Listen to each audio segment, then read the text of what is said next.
Oh, what a manic half an hour that we have seen. Pakistan versus South Africa. Shadab Khan's 20 ball 50. Iftikhar. I mean, where do they step up? I mean, I just don't understand that. Iftikhar Ahmed's 50. South Africa dropping catches. A drizzle that is now happening at the Sydney Cricket Ground. Pakistan have ended with 185. And to think they were 43 for 4 at one point in time. And it took a partnership between Iftikhar and Nawaz. Nawaz comically run out. Run out or leg before? Leg before, but he didn't know the rules. No, that is fine, but anyways, so you carry on. Yeah, so Mohammad Nawaz, LBW / run out. Yeah. Let's keep it that Let's keep it that way. But then Shadab Khan, I mean, if they thought South Africa could have restricted them to under 130, 140, Shadab just tore that syllabus and said, no, I'm scoring runs at will. 50 of 20 balls, benefited from a lot of dropped catches, uncharacteristically from the South Africans. And they ended up with 185 for 9. Andrich Nortje pick up the bowlers with 4 for 41. And the rest of the bowlers chipped in, but I think 15 overs, 2 consecutive 15 overs, really changed that momentum. And South Africa, Sydney Cricket Ground, rain, 30 years ago, it cost them. Will it cost them even this time with all the fielding lapses, Rahul? You never know. Now I think South Africa would be the team that would be under pressure, because Pakistan, they have runs on the board. It's already drizzling there. If it's actually a rain curtailed match, I don't know. Although Pakistan elected to bat first, right? Yes. So they elected to bat first, and usually when it rains, when you have chances or a rain forecast, it is always better that you know what the target is. So now if they get full 20 overs to bat, South Africa, you know that rain would of course be playing on their minds, but this score in Sydney, and actually, you know, these kind of wickets would suit subcontinent nations, be it Pakistan, be it India, or even the other teams like for Bangladesh yesterday, right? So in fact, that's the question I want to ask you guys.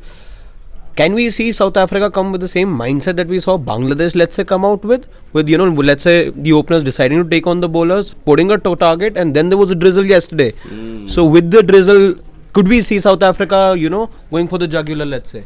You know, that's actually, you know, as I said earlier, that a rain forecast, just in case there is another rain interruption, that would surely be playing on their minds. And of course, what Bangladesh did yesterday, that is actually a template for the other teams also. Teams to follow, you know, just in case there comes a situation that play has to be stopped and cannot be resumed, so you would want to be ahead of the DLS power score. So that's one thing. But I think from here, Pakistan, because Pakistan's strength lies in their bowling, by the way. And South Africa are missing a David Miller in their team. Yes, big blow for South Africa today. David Miller is not there because of an injury that he sustained, and there is no Keshav Maharaj either. You saw that Shamsi was struggling for control, and that Rabada it was as well? Rabada has struggled in 2022 when it comes to the T20 format. His economy rate is over 9.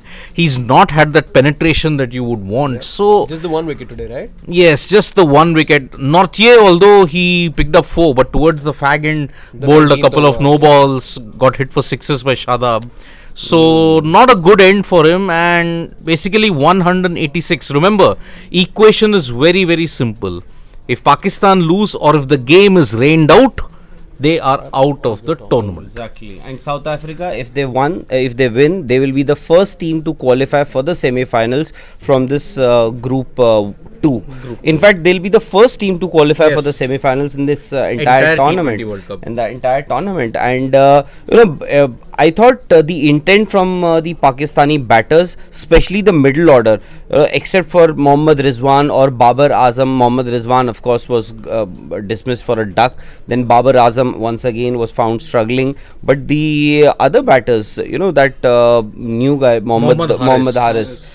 He was very impressive. I thought he was very impressive. That knock that he took on his helmet, I think thereafter, and he was hitting those sixes they were clean hits. Yes. Clean hits, yeah. They were clean hits, and then Shadab and Iftikhar. So I always used to think, everybody used to go gung ho over Pakistani openers Babar Azam and Mohammad Rizwan, and we were all made to believe that they don't have a middle order.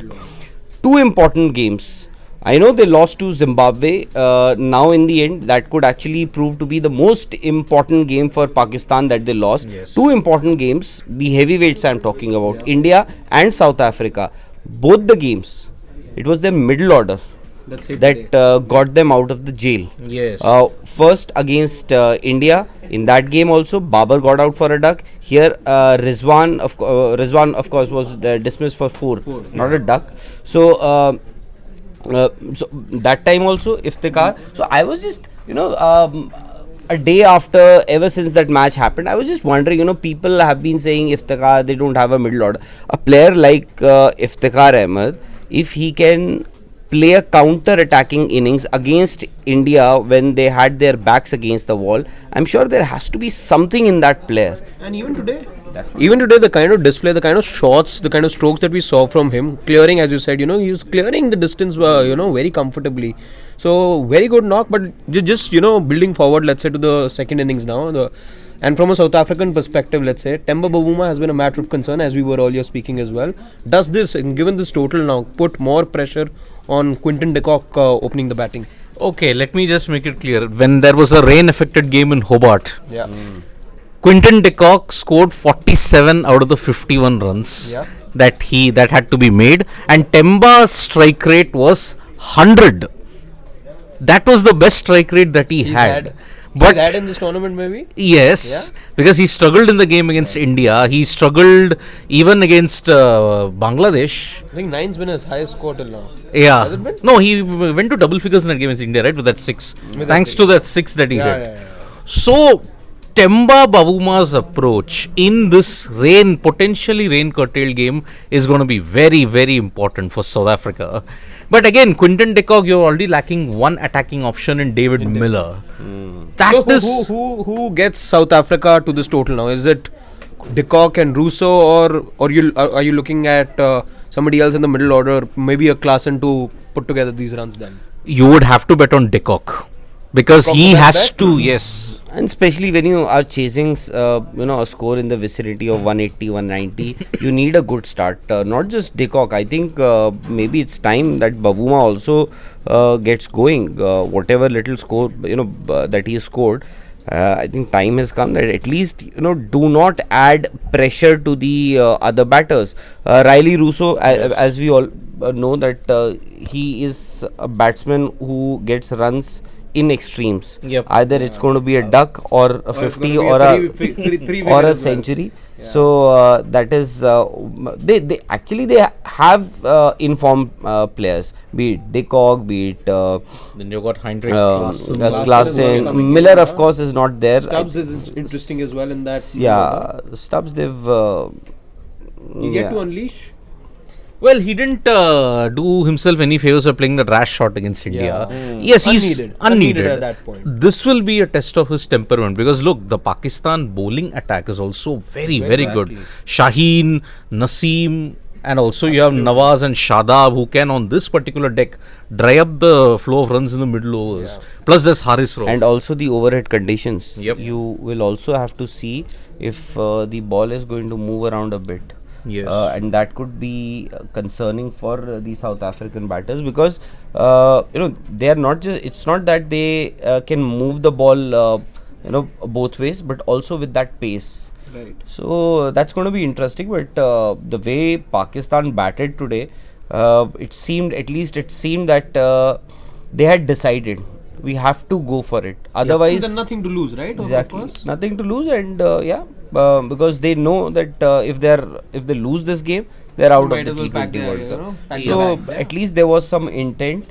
It's strange that if they have this kind of talent, of course the conditions also suited to the Pakistani players today, batters especially, and I'm sure when they chose to bat first, there had to be some logic behind that. They must have done some math. around that score. But 186.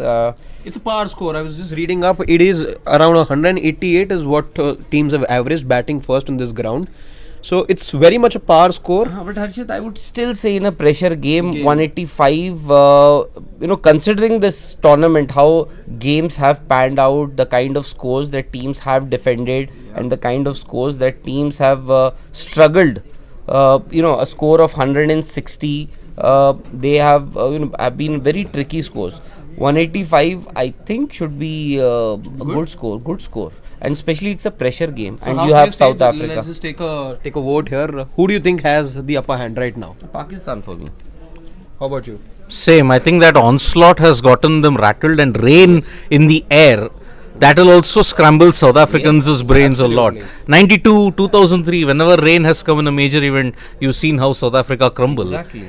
And remember, there is also a baggage of history that Pakistan has not lost a single World Cup match against South Africa in the 21st century.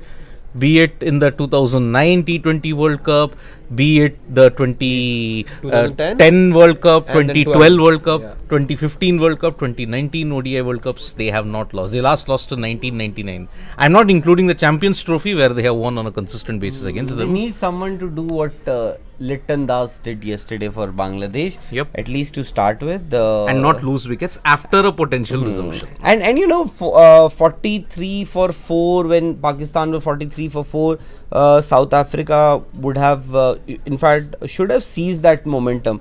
But the kind of counter attacking that we saw from Shadab, from Iftikhar, that as Siddharth also said, must have rattled South Africans. And now momentum is with Pakistan. When they would have gotten back to the dressing room, they would have taken the momentum with them. And now that, of course, the match has resumed. Now they're on the field. They have the momentum also. Just a few good quick overs, decent overs. Yeah, Pakistan will be wanting to get to 5 overs so that it constitutes a full match. Absolutely. That might be the first thing, because look, they don't want it to be rained out or no results so that you're split points. Because Pakistan will only end up with 3 points if that is the situation. Yesterday India scored 184. 184 or 5? Yeah, something like Yeah. that. Something like 184 was the target, 185 was so for them also, for South Africa also, the par score at the end of the power play, or after 7 overs at least, I can say, would be 49 for no loss. Yeah, maybe 50 or 55, depending on the start that they. No, if they don't lose a wicket, because Yeah. I'm that. So same more or less. yeah, because Pakistan has scored 185 today, Yep. and India got 184 yesterday. So par score at the end of 7 overs, 7 if they overs, don't lose a 49, wicket, yeah. would be 49. 49. Yep.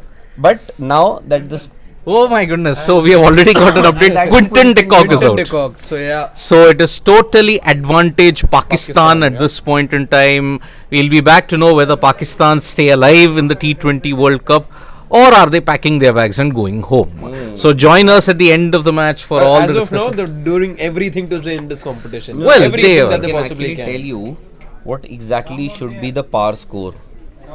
Of course, he's checking it from your app only. So after 5 overs, South Africa now, if they don't lose any more wicket, they should be 39 for 1 after 5 overs. 39 for 1 after 5 overs. Okay, so You've got to rely on your skipper now to get you some runs. Or maybe of 40. those 35. yes, yeah. 39 must be the par score.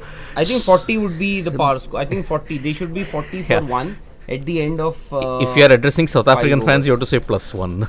You remember what happened with that? And that Mark Boucher is, by the way, sitting in that. Yes, He's in the yes. camp, yeah. So, Yeah. guys, it's not 39, it's 40. Please, Anilji. +1. So, thank you so much, folks. We'll be back for the match end. Thank you. Bye bye.